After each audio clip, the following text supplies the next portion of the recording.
বিশ্ব বাংলা বাণিজ্য সম্মেলনের মঞ্চ থেকে মুখ্যমন্ত্রীর ঘোষণার পরদিনই দেউচা পাচামিতে শুরু হয় কাজ। একদিকে যখন চাকরি চেয়ে বিক্ষোভ চালাচ্ছেন জমিদাতারা, তার মাঝেই হয়ে যায় খনির ভিত পুজোর কাজ।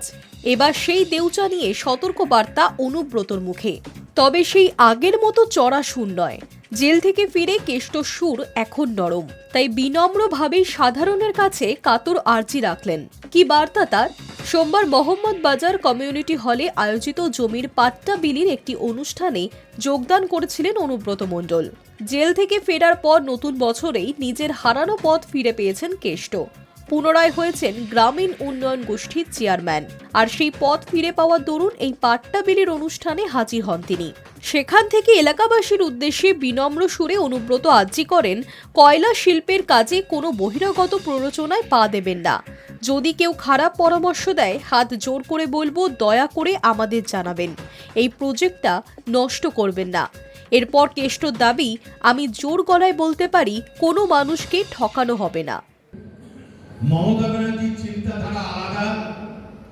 ৭৫টা প্রকল্প যে মানুষের জন্য করতে পারে, পৃথিবীর কেউ পারে না, মমতা ব্যানার্জি করে দেখিয়েছে।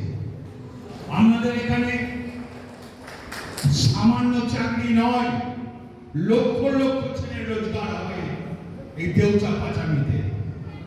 এই দেউচা পাচামি এমন একটা রূপ নেবে, আসানসোল দুর্গাপুর যে ধরনের রূপ নিয়েছে, এই দেউচা পাচামি আসানসোল দুর্গাপুরকেও ছাড়িয়ে যাবে এই দেউচা। এখানকার কোনো মানুষের অভাব থাকবে না, কোনো গরিব মানুষের অভাব থাকবে না, কোনো আদিবাসী ভাই বোনদের অভাব থাকবে না, সাধারণ মানুষের অভাব থাকবে না।